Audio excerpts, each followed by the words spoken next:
तर उद्धव बाळासाहेब ठाकरेंच्या शिवसेनेचे निकाल अत्यंत निराशाजनक ठरलेले असून त्यांना या निवडणुकीमध्ये मोठा धक्का बसलेला आहे। ठाकरेंच्या शिवसेनेला श्रीवर्धन सारख्या महत्त्वाच्या ठिकाणी यश मिळालेलं होतं, मात्र निवडून आलेल्या नगराध्यक्षांनी विजयानंतर लगेचच शिंदेंसोबत जाण्याचा निर्णय घेतल्यानं ठाकरेंच्या शिवसेनेच्या आनंदावरती विरजण पडलेलं आहे। मतदारांनी महायुतीच्या बाजूने कौल दिल्यानं आगामी काळात ठाकरे गटासमोर आपली संघटना टिकवण्याचं मोठं आव्हान उभं ठाकलेलं आहे। तर हे आव्हान आता ठाकरेंची शिवसेना कसं पेलणार आहे, त्याचं या निकालांबाबत नेमकं काय म्हणणं आहे हे जाणून घेण्यासाठी आपल्या सोबत आहेत ठाकरेंच्या शिवसेनेचे नेते अंबादास दानवे। अंबादास दानवेजी, आपलं स्वागत आहे लोकशाही मराठीवरती।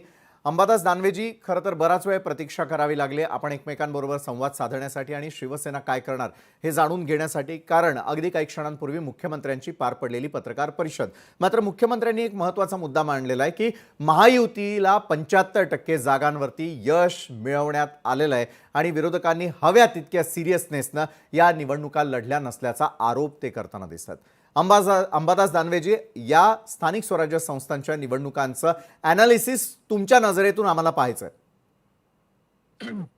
मला असं वाटतं मुख्यमंत्री साहेब बोलले, मी ऐकलं, पण तो कालचं एक धर्माबादचं चित्र आपल्या चॅनलवर मी बघितलं की मतदारांना कोंडून ठेवलं होतं भारतीय जनता पार्टीच्या लोकांनी। तिथले आमदार कोण, पवार, राजेश पवार बहुधा यांचं वाहन तिथं होतं, ते होते नव्हते मला नाही माहिती, पण त्यांचे कार्यकर्ते होते आणि त्यांनी मतदारांना डांबून ठेवलं होतं आणि त्यांना सांगितलं होतं की एवढे एवढे पैसे देतो, ते दिल्यानंतर मतदाराला द्या, त्यांना दिवसभर डांबून ठेवलं। बरं, आणि मग ते त्याच्यानंतर काय काय झालं सगळ्या अख्ख्या महाराष्ट्राने बघितलं। अशा घटना महाराष्ट्रात अनेक ठिकाणी घडल्या। ठीक आहे, पराभव आहे तो स्वीकारला पाहिजे, तो आम्ही निश्चित स्वीकारतो, परंतु ज्या पद्धतीनं सत्ता आणि संपत्तीचं प्रदर्शन भारतीय जनता पार्टीनं शिंदेच्या गटाने आणि अजितदादाच्या गटाने या महाराष्ट्रात केलं, आतापर्यंत असं कधी घडलेलं नव्हतं। थोडं बहुत चोरून लपून होत होतं, या गोष्टी होत नाही असं मी म्हणणार नाही, पण अतिशय गुप्तपणे चोरून लपून, पण या वेळेस उघड उघड या सगळ्या गोष्टी, कारण सत्तेचं पूर्णपणे सपोर्ट, प्रशासनाचा पूर्णपणे सपोर्ट, बरं, निवडणूक आयोग पूर्णपणे पाठीशी, पोलीस पूर्णपणे पाठीशी, आणि या आधारावर मला असं वाटतं की ठिकठिकाणी नुसतं सत्ता आणि संपत्तीचं प्रदर्शन सत्ताधारी लोकांनी मांडलं। एक दुसरी गोष्ट, यांच्यातच फाईट खूप ठिकाणी झाल्या।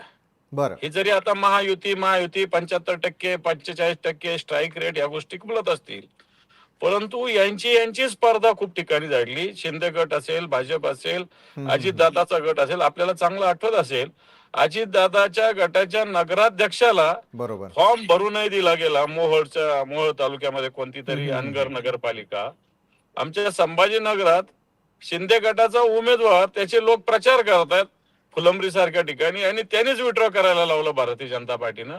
बरं, थोडक्यात यांनी एकमेकांच्या विरोधात या निवडणुका लढल्या। ठीक आहे, आम्ही कमी पडलो, आम्ही कमी या अँगलनी पडलो की सत्ता आणि संपत्ती साधनाची कमतरता आमच्याकडे होती। यांच्याकडे 4-4 10-10 हेलिकॉप्टर फिरत होते, पैसा मोठ्या प्रमाणावर येत होता, हेलिकॉप्टर मधून बॅगाच्या बॅगा येत होत्या, या गोष्टीला आम्ही कमी पडलो।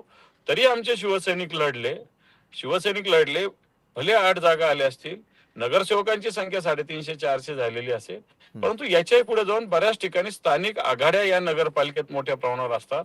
एक व्यक्तीच्या नावावर मागच्या 50-50 वर्षापासून नगरपालिका, एखाद्याचा आजोबा होता, तो होता, आता त्याचा मुलगा आहे, अशी पण परंपरा नगरपालिकेमध्ये खूप ठिकाणी महाराष्ट्रात आहे। आणि निश्चित सत्तेचा वापर मोठ्या प्रमाणावर झाला, संपत्तीचा झाला, आणि हे आम्ही करू शकलो नाही, हे मला असं वाटतं मान्य करायला काही हरकत नाही। बरं, अतिशय परखड मत तुम्ही व्यक्त केलेलं आहे की महायुतीला मिळालेलं यश आणि दुसरीकडे महाविकास आघाडीला मिळालेला पराभव। मी केवळ आपल्या पक्षाकडे येतो यावेळेला। शिवसेनेला असलेली जी काय आत्तापर्यंत मतं मिळतील किंवा आपले नगराध्यक्ष निवडून येतील या संदर्भातला असलेला विश्वास, त्याला कुठेतरी तडा गेला का? त्यासाठी जनतेला कारणीभूत ठरणार आहात, मतदारांना कारणीभूत ठरवणार आहात, की कुठे आपलेच कार्यकर्ते या सगळ्या कसोटींवरती पुरे ठरू शकले नाही? नेमकं काय कारण वाटतंय शिवसेनेला मिळालेल्या अपयशाचं?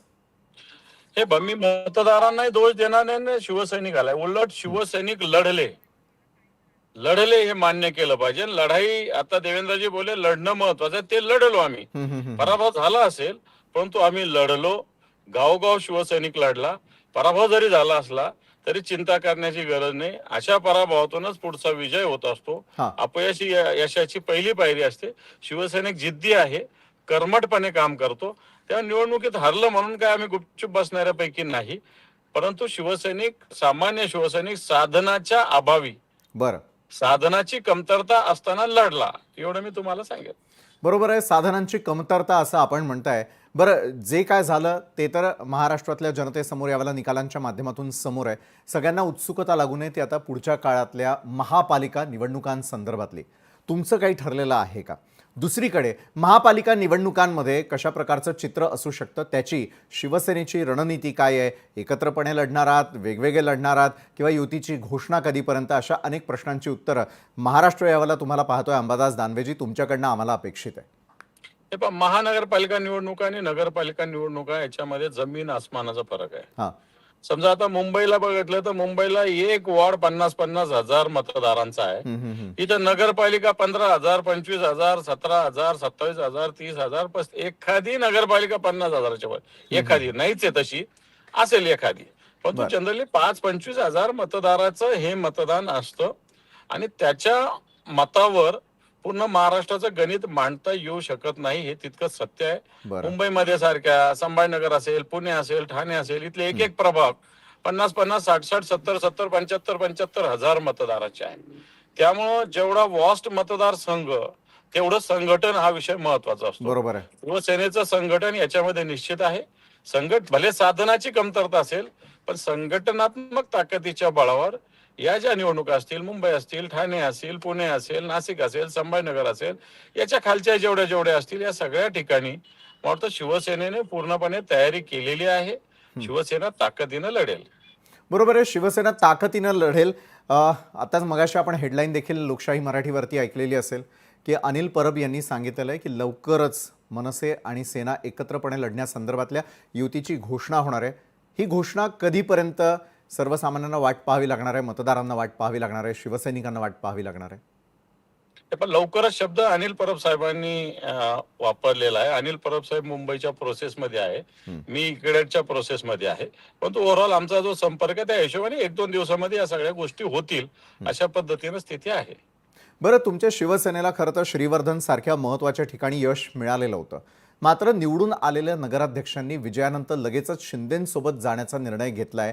अशा प्रकारचे येत्या काळातले धोके टाळण्यासाठी अंबादास दानवेंना काय वाटतं, शिवसेनेनं काय करायला हवंय?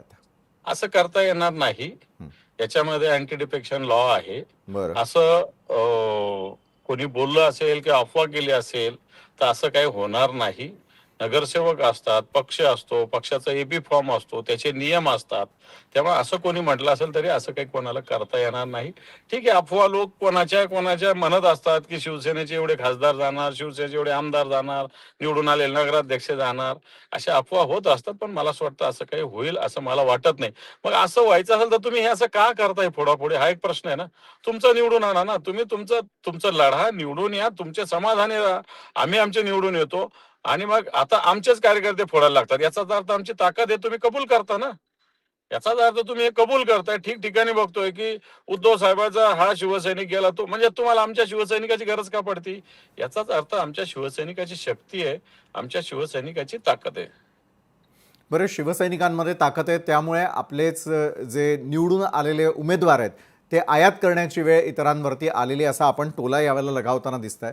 बरं, पुढची रणनीती असताना दुसरीकडे शिवसेनेतलं संघटन टिकवून ठेवण्याचं सगळ्यात मोठं आव्हान शिवसेनेसमोर आहे असं तुम्हाला वाटतं का? शिवसैनिकांना आज काय आवाहन करता? कारण एका बाजूला स्थानिक स्वराज्य संस्थांच्या निवडणुकांनंतर प्रत्येकाच्या हिटलिस्टवरती आता महापालिका असणार आहे, मुंबई असेल किंवा इतर ठिकाणचे देखील. ते शिवसैनिक तुम्हाला ऐकताय. अगदी काही दिवसांपूर्वी जसं तुम्ही पत्र लिहून शिवसैनिकांमध्ये उत्साह भरण्याचा प्रयत्न केलेला होता, ते शिवसैनिक देखील आत्ता तुम्हाला ऐकताना दिसत आहेत. त्यांना काय संदेश द्यावा असं वाटतं आपल्याला? मी शिवसैनिकांना हेच सांगेल की एखाद्या निवडणुकीतील पराभव काय अंतिम नसतो. जिंकणं हारणं ही एक प्रक्रिया आहे. या प्रक्रियेतून सगळ्यांना जावं लागत असतं. जसं आता भारतीय जनता पार्टी बोलते, भारतीय जनता पार्टीला उमेदवार सापडत नव्हता कित्येक ठिकाणी. पश्चिम महाराष्ट्रात भारतीय जनता पार्टीकडे कुत्र सुद्धा भेटत नव्हतं भारतीय जनता पार्टीला. पण आता तिकडे लोक निवडून आले, हे पण कबूल केलं पाहिजे. याचाच अर्थ चित्र बदलू शकतो. ठीक आहे, आता आपले कमी निवडून आले असेल, परंतु आपण परिश्रम केलं पाहिजे, संघटन मजबूत केलं पाहिजे. बाकी साधनाची कमतरता असेल, परंतु परिश्रम तर आपण करू शकतो ना. या परिश्रमाच्या आधारावर आपण पुन्हा एकदा आपली शिवसेना, आपलं संघटन मजबूत करून पुन्हा एकदा चांगली संख्या आपण निवडून आणू शकतो. बरोबर आहे. म्हणजे आपल्याला अजूनही विश्वास आहे की महापालिकांमध्ये घवघवीत यश मिळवण्याच्या दृष्टीनं सगळे शिवसैनिक पुन्हा एकदा कामाला लागतील. त्यासाठी आमच्याकडून देखील आपल्याला शुभेच्छा की महापालिकांमधलं चित्र काय असेल आणि पुन्हा एकदा लोकशाही मराठीवरती आम्ही तुम्हाला आमंत्रित करूच की कशा प्रकारचं हे ॲनालिसिस होतं आहे, महापालिकेची काय नेमकी रणनीती आणि तयारी आहे या संदर्भात देखील अंबादास दानवेजी आम्ही आपल्याशी चर्चा करणार आहोतच. तुर्तास आमच्याबरोबर जोडला गेला त्यासाठी धन्यवाद. थँक्यू. धन्यवाद. जय. तर एका बाजूला नगरपालिका